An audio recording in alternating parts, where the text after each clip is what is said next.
It's just an honor to be able to help the youth. I survived something that was meant to break me, and now I get to turn that pain into a purpose. I now get to be the person that I needed when I was going through my mess. And that is someone who understands them and never gives up on them. As we can provide services and as we can inform where service gaps exist and where we can step into those gaps, we are going to do really meaningful, powerful work to ensure that girls are not victimized to begin with. Well, I think what we want to start with is to have each of you tell me your name, your job title, and describe a little bit of the work that you do with the Delores Barr Weaver Policy Center. So I'll start. I'm Dr. Inderjit Basra, President and CEO of the Delores Barr Weaver Policy Center, also known as See the Girl. And my role is really to make sure that the team has the tools that they need to be able to do the amazing work that they do in the field every single day, as well as raise awareness in our community at both the community level, but also the legislative level to really address policy impact. And I'll piggyback on that. My name is Stephanie Burke, and I am the VP of Model Programming and Partnerships. And so, in my role, I oversee some of the direct service components, including our Open Doors program, which serves survivors of commercial sexual exploitation. And in addition to doing that, it's really critical in my role to make sure that what we're seeing in the work gets translated to the research department and it gets translated in terms of trends that we may be seeing so that we know where to really focus our efforts in terms of advocacy and policy change. So it's really one of the things that I love about See the Girl in the Policy Center is how those three things are so integrated. You hear about research and research guiding policy and practice informing research, but you rarely see it in action. And we really see that here. And my role is really to ensure that that information flows back and forth so that we're not just supporting girls and young women in the moment, but we are also really looking at what needs to change in our community, what needs to change in terms of policy. How can we really move the needle preventatively and in intervention? All right. Hello. My name is Jennifer Brooks, and I'm a survivor advocate too. And I work on the Open Doors team, which is a multidisciplinary team that consists of a victims service coordinator, regional advocate, survivor advocate, and clinician. I support youth who have experienced commercial sexual exploitation and or at risk for trafficking by building trust, offering guidance, and walking alongside them through their healing and stabilization. Awesome. Thank you all so much. So we'll move into the next question, and I'll let you all take this in the order or the way you'd like. But talk about the work that the Policy Center does, both broadly and specifically in relation to assisting survivors of CSEC. So our mission is rooted really in advancing the rights of girls, right? And elevating justice reform, gender equity, and system accountability. And as Stephanie shared, we do that through a community-based, research-based, solution-based focus that in return really has us paying attention to policy and policy advocacy. And all of our work is grounded in a girl-centered approach. And what that really means is that our work is intentionally interconnected. All the pieces, the direct service, the research, the training, the policy, all reinforce each other and really define what our work is going to look like as we move forward. And a great example of that is actually our Open Doors model, which is what we're here to speak about today. Probably in 2015, we started seeing a good number of girls that were involved in the justice system were also victims of human trafficking. We saw this in the courtroom, we saw it in the detention center. And so that pushed us to really start digging deeper to understand what is happening in our community. Why are we seeing victims of human trafficking being arrested and ending up in the justice system? And as we kind of really dug deeper, we realized there were no laws present to protect our young people, that young people were being arrested under prostitution violations. And that's when the Policy Center kind of stepped up and really started working on developing safe harbor laws and helping to put those in place both in policy and in practice. The practice part of it is where we started our Open Doors program. We started to understand that while the policy was created, the safe harbor laws were created, there was still a missing piece. We were still seeing young people not receiving the level of services they need, not receiving resources that they needed. And so we decided to develop the Open Doors model in partnership with Voices and other community partners. And we wanted it to be a statewide response. So, not only here in Jacksonville, where we're located, but really understanding that this is a transient population. And so, how do we make sure that no matter where they ended up in this state, that they were getting the services they needed and those services were the same no matter where they were in the state. And that really developed the Open Doors program model. And so it was what we were seeing in direct services that then informed us to dig deeper in the research and see what the data was showing us and really understand, were there any policies, what were the practices, and it led to a full circle effect where today we have an amazing statewide program that really addresses the needs of our young people who are being commercially sexually exploited. Thank you. Can you tell us some additional information about what are the services or what is the type of service approach that the Open Doors model takes? I'll start, and if Jennifer wants to sort of supplement, given that she is the expert with lived experience and she is the expert in terms of the subject matter expertise, she brings that to the entire team. One of the things that I think is very unique about Open Doors and See the Girl is that we don't approach services through sort of a formula.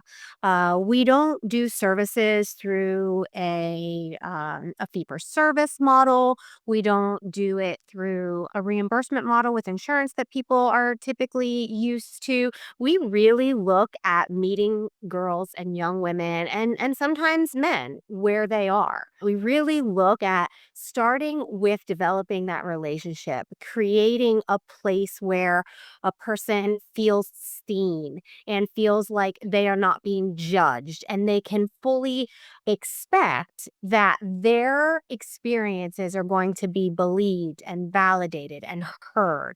And then we wrap that individual based on her unique needs with a team of professionals that Jennifer alluded to earlier. And that includes a survivor advocate that brings that subject matter expertise. That includes a clinician to be able to really look at addressing trauma. We know that many of our girls have experienced polyvictimization. They have, prior to ever even experiencing trafficking, they have experienced multiple disconnects and traumas in their young lives, which has created vulnerabilities. And so our clinicians are uniquely suited to be able to do some specific trauma work. And then we have advocates and the entire team, our victim services coordinator and the entire team who are really providing those advocacy services to ensure that girls are not being criminalized as a direct result of their victimization, that they're not being pushed into the justice system, and that when they come to us and they've already had a touch point with the justice system, that we're showing up alongside of them in court, that we're advocating for whenever possible, that they're wrapped in services in the community, not detained, that they're not getting pushed deeper into the system.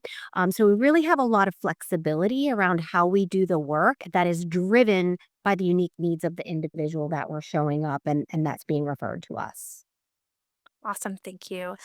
Okay, we'll move on to the next question. Thank you all so much for kind of touching on all of that. So, what would you all, as the Policy Center and as the Open Doors team, like child welfare workers and our network of child welfare workers, researchers, practitioners, to know about CSEC and human trafficking? So, one of the things that is wonderful is that we have fantastic relationships with our child serving organizations. So, we have great relationships with DCF and with DJJ. And in fact, they provide us with a lot of their referrals. So, we are an integral part of their HTMDTs routinely. We sit in on that regardless of whether a referral is coming our way or not, so that we can provide the expertise around trafficking. And so I would say what I really would want them to know, in addition to what they already know about us and about the work, is that we do so much more than direct service, and that we really want to focus on system change.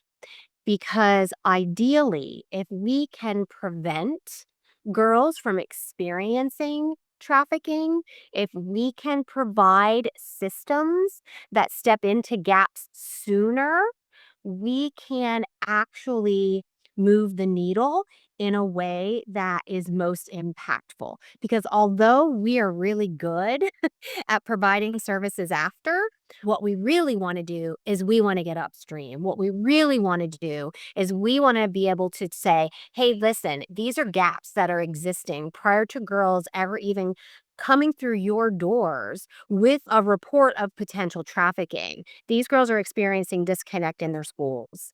These girls are experiencing disconnect in their families. And as we can provide services and as we can inform where service gaps exist and where we can step into those gaps, we are going to do really meaningful, powerful work to ensure that girls are not victimized to begin with.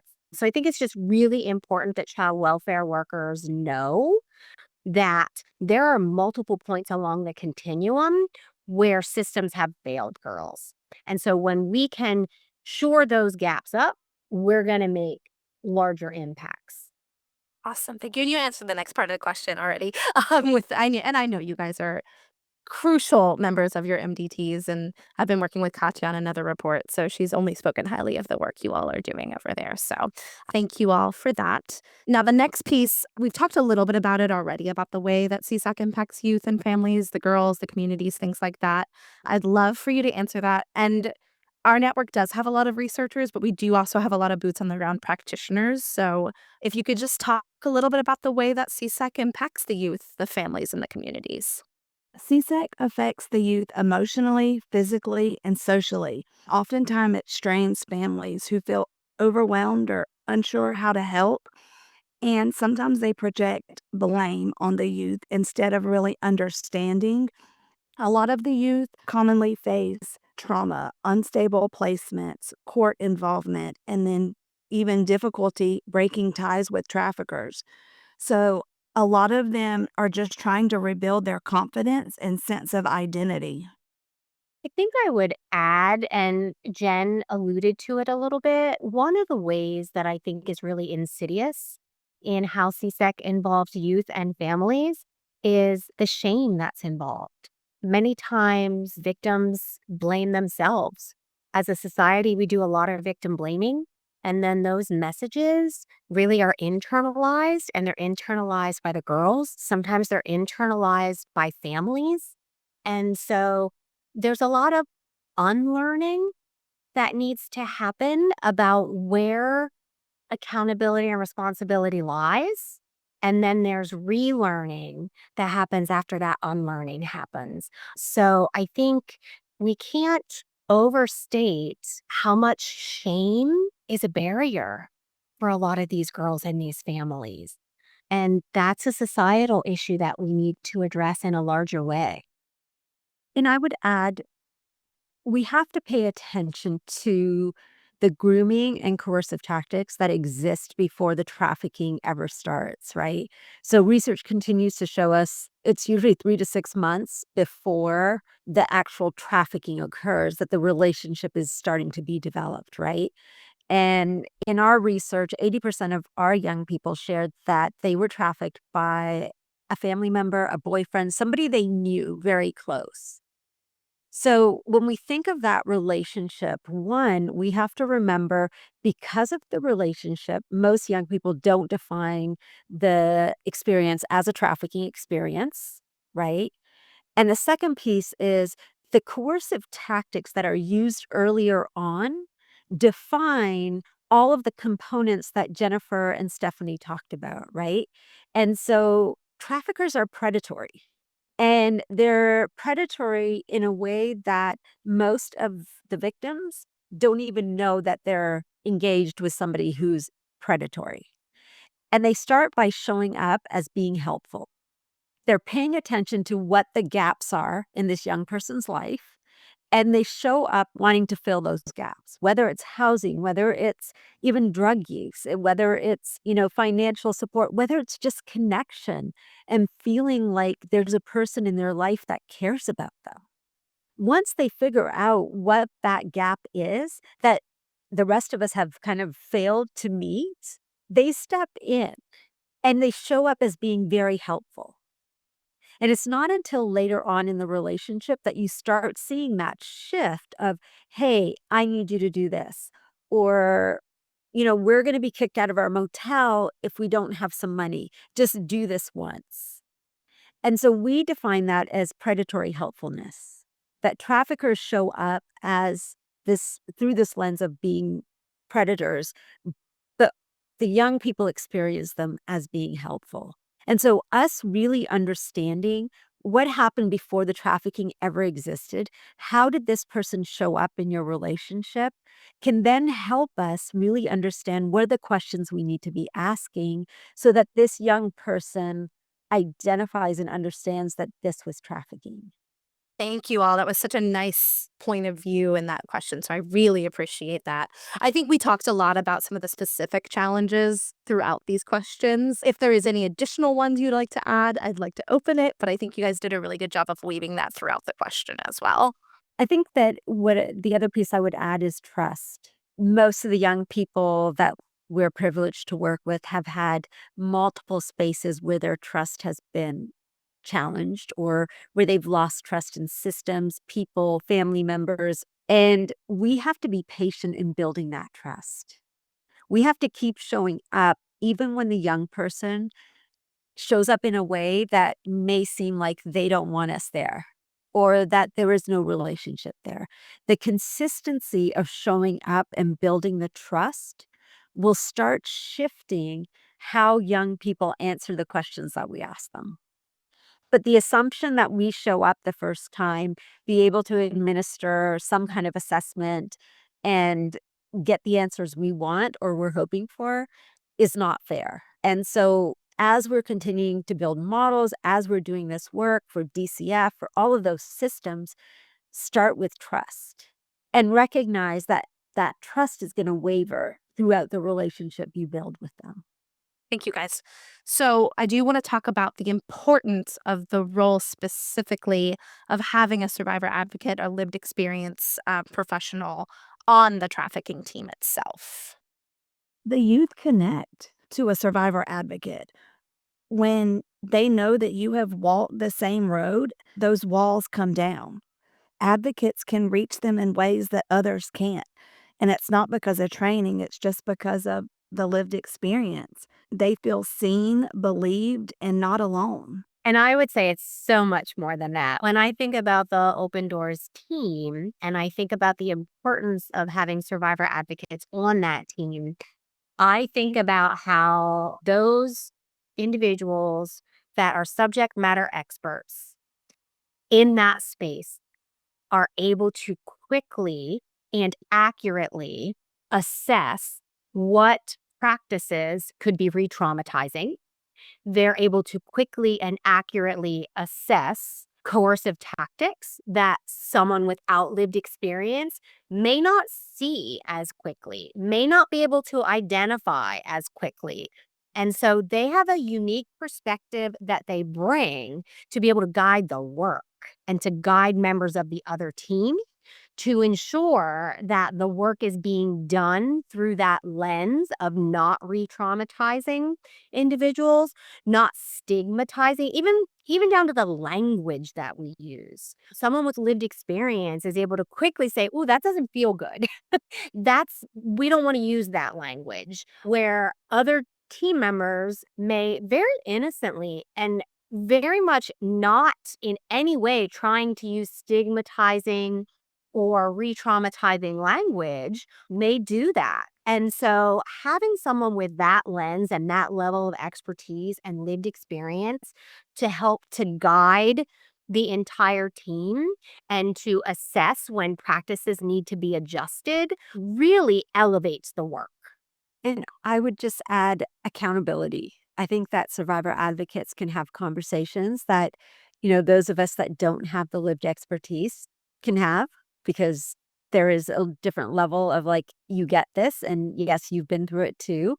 And I think the other big piece is hope for tomorrow. To be able to see someone that has had similar lived experiences as you, and now they're a professional, they have a career, they're living the life that you may not believe you deserve, or you may not believe that you could ever achieve. And so to have someone sitting across from you that has had the same lived experiences and you're able to see them at a different place, I think creates a sense of hope. And I think we don't talk enough about, do we give our young people visions of hope, right?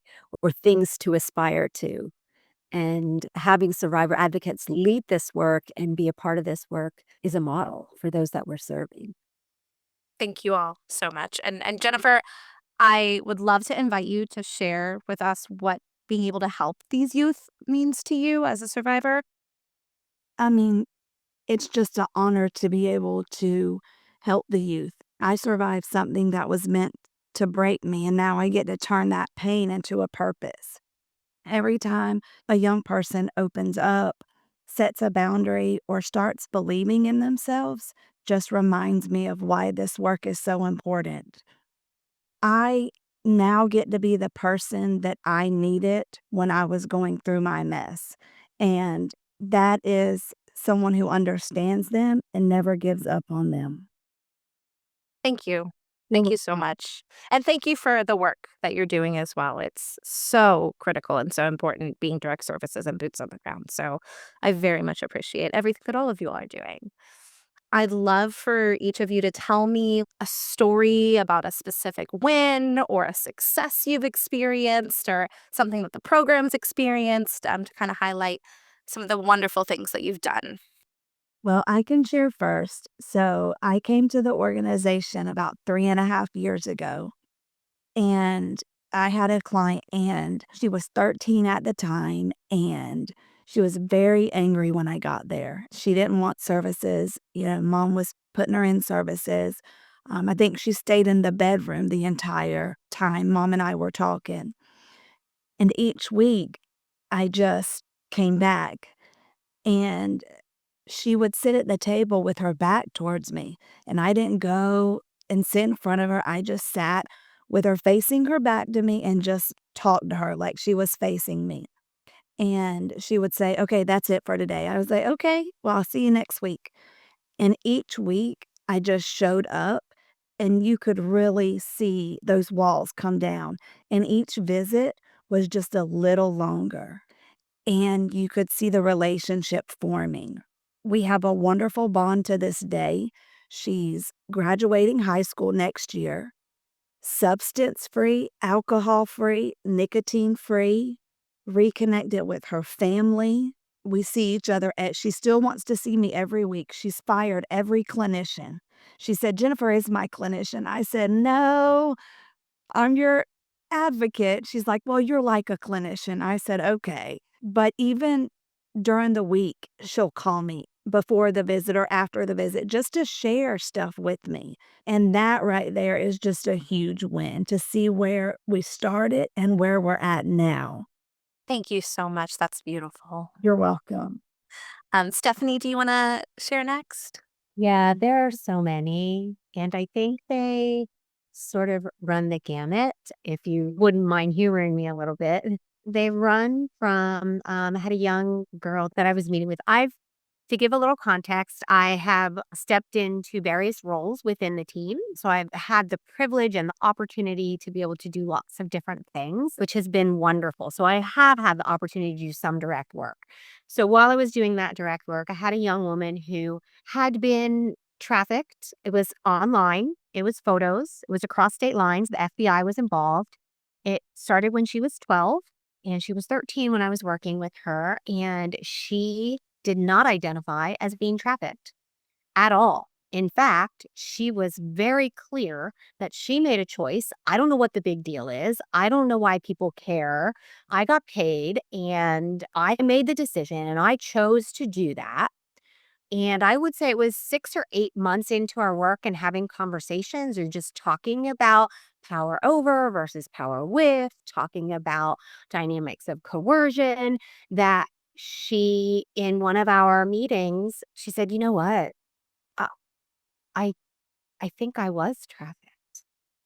And for her to have that recognition and then to start working on, again, the unlearning and taking away, because underneath that, I wasn't trafficked, I'm fine, was a lot of shame. And so then to start peeling that back and undoing that and starting to work through that and having her start to recognize that she didn't have the responsibility. She was a child and an adult took advantage and an adult was responsible for those decisions. That was so powerful to see that. So it can be something as small as the education and having someone have the recognition that, wow, there really wasn't a choice in this and this wasn't about me. All the way up to recently, I had a young woman who she enlisted in the Navy. She just finished basic training. We exited her before she left, before she reported for basic training. And last week, she texted me a picture of herself at her graduation from basic training and updated me and has since sent me some updates about her new placement. And basic training is hard. Her confidence in knowing that, like, hey, I can do hard things. I've done hard things before. So this isn't all that hard. That's pretty amazing. Big milestones like that. So little recognitions to big milestones. And then obviously the larger things in terms of the policy center's role in shaping practice and putting forth recommendations for practice and policy. Our most recent publication that came out, feel super proud of the team for the work that they do. So I think we're doing very small things and we're doing very broad things. And so to me, I just feel so honored to be a part of all of those pieces. Thank you so much. And Dr. Basra? So I'm going to add another layer and talk about us as a state. So while we're third as a state in the number of human trafficking cases, I think over the last 10 years, what this state has done and how the state has responded, I think is something to be really proud of. We have not shied away as a state. We've invested money to ensure that our young people are getting the services they need. A report is put out by the state, the OPAGA report, every year to really assess how are we doing as a state? What's working, what's not working?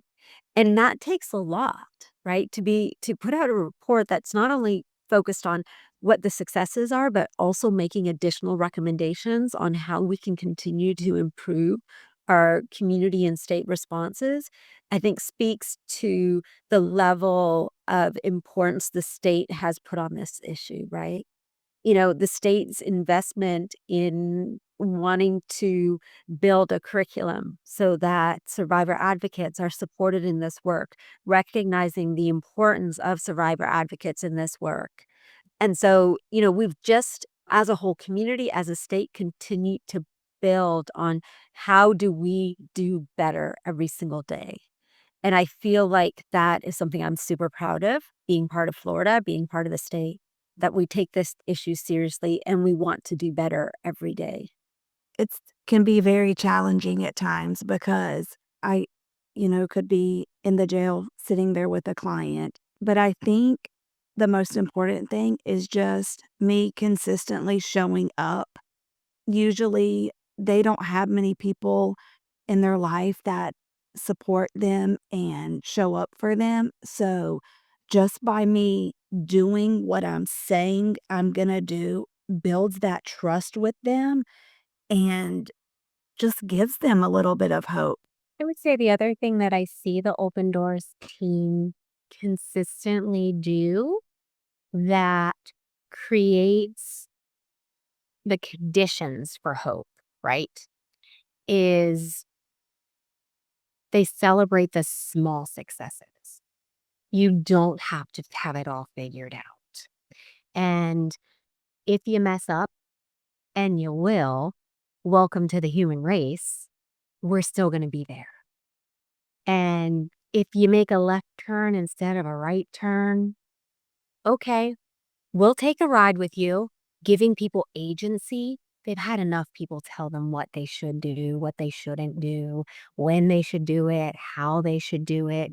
So, one of our program managers in another program likes to say, we're the GPS, right? We're not driving the car. They tell us where they want to go. We say, okay, here's a way you can get there. And if it requires making a left and they make a right, your GPS doesn't scream and yell at you. They don't leave you. They don't say you messed up. They just say, okay, recalculating. So we're going to show up. We're going to recalculate. We're going to create the environment for hope to thrive by building the relationships, because hope, I think, comes from connectedness. And a lot of times I see the Open Doors team being that first point in a really long time of connectedness, celebrating the small things, celebrating the wins, problem solving through the mud and the muck and the mistakes, and just navigating together for as long as it takes. I always say to the team that if I wouldn't bring my children to receive services from this organization, then we're failing our youth. And I think that the team does an incredible job of not only showing up for our young people, but also really showing the community how this work needs to be done. And I think that's powerful. So they're modeling what our young people need. For many of the young people we're privileged to serve, we become home base. So I think about, like, even at my age, right? I'm blessed that my parents are still alive. If anything happens, I can easily pick up the phone, call them and be like, Mom, Dad, I need you, right? And that has been something that's been consistent throughout my whole life. I think for many of the young girls we serve, that's what the policy center becomes. So we might hear from them when they're 17, 16, and then we don't hear from them for a while. And then at 18, they pick up the phone and we may be the first people they call again. And that to me tells me we're doing the work right. The door is always open. Beautiful. You guys have all provided just really beautiful snapshots of the work you're doing and the importance of the work. So I am going to close it off with just an open door for you all to talk about. If there's anything any of you want to discuss beyond this or share, again, particularly towards our network of child welfare professionals, researchers, and organizations, but in general, anything you'd like to share that we didn't touch in any other questions. We'll start with you, Dr. Basra. So I think training, I think we cannot have enough training. And as new research comes out and as we understand more and more, shifting the training to really show what we're understanding and what we're learning. The more conversations we have, the more trainings we have, the more we can understand how to best support the young people. And the second thing for me is continuing to hold ourselves accountable so that we're not victim blaming. And we understand that there is no choice in this. The expectation that a young person isn't going to use all of their survival skills to survive, and yet the person standing across from them is a grown adult with a fully developed brain. And the expectation that this child is going to outsmart a predator is just unrealistic. And so being mindful of how we develop victim blaming concepts, how we talk about concept of choice, and the language we specifically use when we're defining these young people, I think is so, so important and can either open doors or close doors. Thank you. Stephanie? In addition to that, I would remind all of us doing the work, look beyond what the symptom is, look beyond what the challenging behavior is.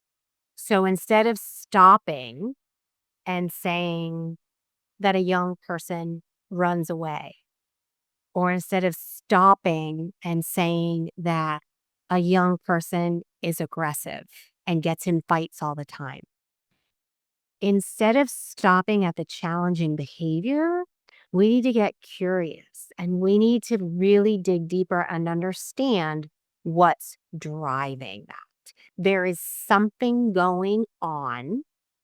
And as professionals and adults, it's our job to figure it out and to not just expect that the young people are going to be able to articulate that to us. They may not know why they're engaging in these behaviors that on the surface look like they're detrimental to themselves. They might not know why.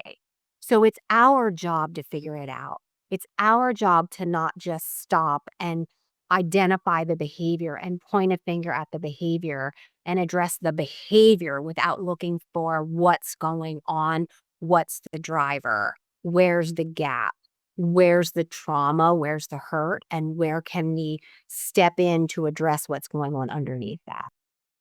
Thank you. And finally, Jennifer, is there anything else you'd like to add as we close out? Well, I just echo everything that Dr. Basra and Stephanie said, and just that these things didn't just happen overnight. So it's going to take time to rebuild their life. And I think, like Stephanie said, like language and verbiage is so important. And if we could just stop blaming the youth and just offer more compassion instead of judgment, I think that's really important. Thank you. I really thank each one of you for taking the time out of your day. I know your work is busy and time consuming, and I thank you all so much. Thank you for really highlighting a topic that is so important that we can't talk about enough and share about enough. So thank you for really elevating this work and elevating the impact that survivor advocates have in this work. Thank you all. Thank you. Thank you. Thank you. If you're interested in learning more about this episode and our guests, please visit our website at ficw.fsu.edu. Thanks to our producer, Dave Heller, and thanks to all of you for tuning in. I'm Lauren Harrod for the Florida Institute for Child Welfare.